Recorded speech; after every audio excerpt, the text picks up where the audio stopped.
నమస్తే, welcome to Disha TV. ప్రస్తుతం మనతో పాటు కల్వకుంట్ల రమ్యారావు గారు ఉన్నారు, కాంగ్రెస్ సీనియర్ నేత. తెలంగాణ ఇచ్చింది మేమంటే మేమంటూ బీఆర్ఎస్ అంటుంది, సోనియా గాంధీ వాళ్ళని కాంగ్రెస్ అంటుంది. నిజంగా ఈ విషయంలో ఒక స్పష్టమైన క్లారిటీ ఇవ్వదలుచుకున్నారు.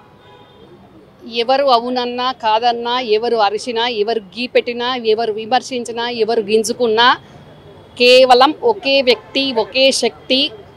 ఆ వ్యక్తి శక్తి మా తెలంగాణ ప్రదాత సోనియమ్మ సంకల్ప బలం వల్లనే తెలంగాణ రావడం జరిగింది. విపక్ష పార్టీలు ఇద్దరున్న ఎంపీలతోటి ఎట్ట తెలంగాణ వస్తుంది? అసలు చెప్పుకోవడానికన్నా వాళ్ళకు ఉండాలి. ఏ రకంగా జాతీయ స్థాయిలో ఉన్న పార్టీ వల్ల సాధ్యమవుతుందా? రీజనల్ పార్టీ వల్ల తెలంగాణ వస్తుందా?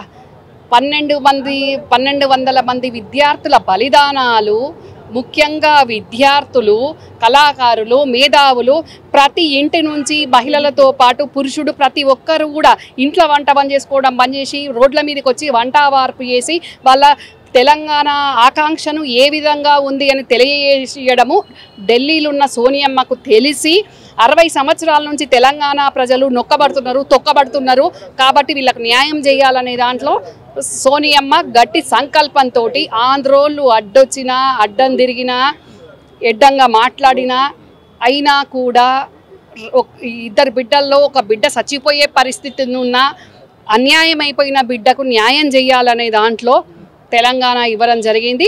కేవలం ఈ క్రెడిట్ కాంగ్రెస్ పార్టీకే ఉంటుంది, సోనియమ్మకే ఉంటుంది. ఆ తర్వాత 1200 మంది విద్యార్థులకే ఉంటుంది. ఎందుకంటే ప్రాణాలు అయిన విద్యార్థుల త్యాగాలు వెలగట్టలేని కాబట్టి. కానీ ఈ సందర్భంలో బీఆర్ఎస్ అధినేత దీక్ష చేయడం వల్ల, అలాగే చావు నోట్లో తలకాయ పెట్టడం ద్వారా, కేంద్రాన్ని మెడలు వంచడం ద్వారానే రాష్ట్రం సిద్ధించిందనేది బీఆర్ఎస్ వర్గాల వాదన. కేంద్రం మెడ ఎక్కడుందో మరి బీఆర్ఎస్ వాళ్ళకి కనబడుతుంది, కానీ నాకైతే కనబడతలేదు. కేంద్రం మెడ ఉండడం ఏంది, కేంద్రం మెడ వీళ్ళు పట్టుకుండేది నాకు అర్థం కాదు. కానీ వీళ్ళు ఉన్న ఉద్యమాన్ని వీళ్ళు చేపట్టి దాన్ని ముందుకు తీసుకుపోయినారు. తెలంగాణ ప్రజల ఆకాంక్ష, అది 60 సంవత్సరాల నుంచి ఉన్న ఆకాంక్షను అది ఎవరు కాదనలేరు. ఆ వాదాన్ని వీళ్ళు ముందుకు తీసుకుపోయినరు. దాంట్లో 1200 మంది విద్యార్థుల బలిదానాలైనాయి. మరి ఏ కుటుంబము బలిదానం చేసింది ఇక్కడ? మాట్లాడుతున్న వాళ్ళ కుటుంబంకి ఏమైనా బలిదానం జరిగిందా? ఒక గీతనన్న పడ్డదా? వాళ్ళకి ఈరోజు మాట్లాడడానికి అర్హత కూడా లేదు. ఉద్యమంలో అందరు పాలు పంచుకున్నారు, అందరి సహకారం ఉంది ఇందులో. కానీ క్రెడిట్ మాత్రం ఇచ్చింది మాత్రం ఒకే వ్యక్తి, ఒకే శక్తి, సోనియమ్మకే ఉంటుంది. ఇది చరిత్రలో మర్చిపోలేని విషయం, చరిత్రలో ఉంటుంది అంతే. తెలంగాణ తల్లి రూపం మీద కూడా పెద్ద ఎత్తున చర్చ జరుగుతుంది. బీఆర్ఎస్ అలాగే ఎమ్మెల్సీ కవిత కూడా దీన్ని వ్యతిరేకిస్తున్నారు. రూపం విషయంలో కాంగ్రెస్ పోలిన రూపం కనిపిస్తుంది. ఈ విషయంలో కూడా పెద్ద ఎత్తున రాద్దంతం జరుగుతుంది. ఏం క్లారిటీ? అరే కవిత వారు విమర్శించడానికి నాకు అర్థం కాదు. కానీ మరి మీ పార్టీ విగ్రహాలు పెట్టినప్పుడు మరి మీ అమ్మ నిన్ను పోలినట్టు ఉన్నాయి అని అన్నప్పుడు మీరు ఏమన్నా విరమించుకున్నారా? మరి అవి ఎట్లున్నాయి? అవి మీ కుటుంబ సభ్యులను ఓలిన విగ్రహాలు ఎక్కున్నాయని కాంగ్రెస్ పార్టీ కాదు, ప్రతిపక్షాలు అప్పుడు అందరు విమర్శించారు, బీజేపీలు కూడా విమర్శించారు, ప్రజలు విమర్శించారు. మీరేమన్నా దాన్ని తీసుకున్నారా? కానీ ఈరోజు తెలంగాణ సగటు మహిళ ఎట్లుండాలనో ఆ రకంగా ఆ విగ్రహం ఉంది. అది తెలంగాణ తల్లి అంటే గిట్లనే ఉంటుంది, బహుజనుల తల్లి ఇట్లుంటుంది అనే విధంగా ఈరోజు ఆవిష్కరించబోతున్న తెలంగాణ తల్లి విగ్రహం ఆ రకంగానే ఉంది. తెలంగాణలో ఉన్న ప్రతి తల్లి ఏమి కిరీటాలు పెట్టుకుంటలేదు, ఒడ్డాలు పెట్టుకుంటలేదు. కిరీటాలు, ఒడ్డానాలు పెట్టి మీరు ఆ విధంగా విగ్రహ రూపకల్పన చేసి బంగారు తెలంగాణ చేస్తామని మీరు భ్రమల్లో పెట్టినరు.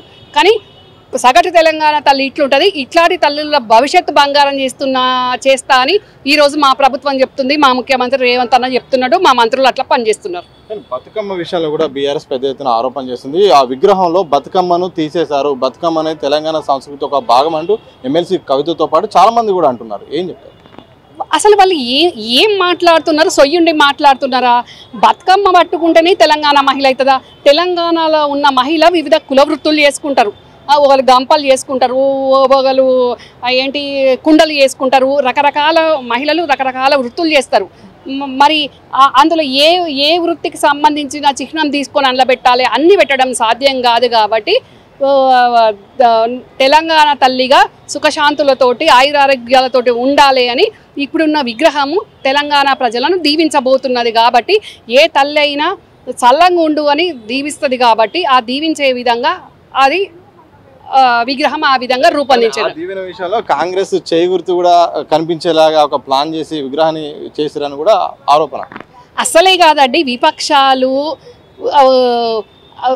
విమర్శ చేయడం తప్ప అందులో ఏమీ లేదు. ఈరోజు మా సోనియమ్మ పుట్టినరోజు సందర్భంగా మా సీనియర్ మహిళా ఉద్యోగి మా యాదమ్మను మేము గౌరవించుకున్నాం, సన్మానించుకున్నాం. అప్పుడు యాదమ్మ నన్ను అన్నది, సల్లంగుండు బిడ్డ అని ఇట్లా అన్నది నన్ను. ఏ తల్లైనా దీవెనియాలన్నప్పుడు సల్లంగుండు బిడ్డ అని ఇట్లనే అంటది. అందులో భాగం అది. అది వాళ్ళు చెయ్యి గుర్తు అని అంటే దాన్ని మనము ఏం మాట్లాడగలుగుతాము, ఏం చేయగలుగుతాము? చివరి ఒక మాట చెప్పండి, సంవత్సరం పూర్తయింది, సంవత్సరం పాలన మీద మీకున్న అనాలిసిస్ ఏంది? ఒక పార్టీ నేత కాకుండా మీరు ఒక విశ్లేషణ చేస్తే ఏం చెప్తారు ఈ పాలన? నేను మీరన్నట్టు కాంగ్రెస్ పార్టీ నేతగా కాకుండా ఒక తెలంగాణ ఆడబిడ్డగా ఈరోజు ప్రజాపాలన చాలా ప్రజారంజకంగా నడుస్తుంది. ఏవైతే హామీలు ఇచ్చినామో ఆ హామీలను నెరవేర్చే దిశగా మిగులు రాష్ట్రంగా ఉన్న మిగులు బడ్జెట్ తోటి ఉన్న రాష్ట్రాన్ని బీఆర్ఎస్ పార్టీ బీఆర్ఎస్గా రూపాంతరం చెందింది కదా. అప్పుడు వాళ్ళు టీఆర్ఎస్ ఉన్నప్పుడు మిగులు రాష్ట్రంగా వాళ్ళ చేతుల్లోకి పోయింది. ఈరోజు లక్షల కోట్ల అప్పులతోటి మా చేతికి వచ్చింది, కాంగ్రెస్ ప్రభుత్వానికి వచ్చింది. మరి ఈ అప్పులను కూడా ఎంత అష్ట కష్టాలున్నా కూడా పండగ పబ్బం చూడకుండా మా ముఖ్యమంత్రి మా మంత్రులు విదేశాలకు వెళ్ళి పెట్టుబడులు తెచ్చే విధంగా చాలా ఆచి చూచి చాలా పొదుపుగా మదుపుగా సంక్షేమాలు నెరవేర్చుకుంటూ ఉద్యోగులకు మొదటి రోజే జీతాలు ఇచ్చుకుంటూ చాలా చాకచక్యంగా ఈరోజు పాలన జరుగుతుంది. అన్ని సంక్షేమాలను కూడా ఒక్కొక్కటి కూడా తప్పకుండా నెరవేరుస్తున్నాం.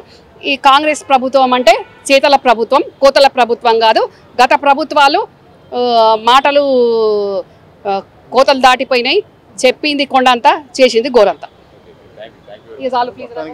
ఒకప్పుడు మిగులు బడ్జెట్ తో ఉన్న రాష్ట్రాన్ని బీఆర్ఎస్ సర్కార్ 10 ఏళ్లుగా మొత్తం అప్పుల పాలు చేసింది. ఆ అప్పులు ఇప్పటికీ లక్షల కోట్లు ఉన్నా కానీ ఒక్కొక్కటి నెరవేరుస్తూ వస్తున్నాం. ప్రజా సంక్షేమంలో భాగంగా సంక్షేమం ఇటు అభివృద్ధి కోసం అయితే ప్రయత్నిస్తున్నాం. ఇటు ప్రభుత్వం మంత్రులు కూడా విదేశాల నుండి పెట్టుబడులు కూడా ఆకర్షిస్తున్నారు. మరోవైపు తెలంగాణ తల్లి విగ్రహ ఆవిష్కరణపై బీఆర్ఎస్ చేసిన రాద్దంతాన్ని కూడా రమ్యారావు అయితే తిప్పికొట్టారు. ఒక తెలంగాణ సాధారణ మహిళా రూపాన్ని తీసుకొచ్చింది తప్ప దేవతా రూపాన్ని కాదు. ఒకవేళ వాళ్ళ కుటుంబ సభ్యులు రూపం వాళ్ళు ఉందని ఫీల్ అవుతున్నారు తప్ప మీ ఒక మంచి ఉద్దేశంతో ప్రజా అభిప్రాయం ప్రకారమే ఈ ఒక తల్లి విగ్రహాన్ని పెట్టామని కూడా కల్వకుంట్ల రమ్యారావు గారు స్పష్టం చేసిన సందర్భం చూడొచ్చు. కెనపసం వంశీతో సదే దిశా టీవీ, హైదరాబాద్.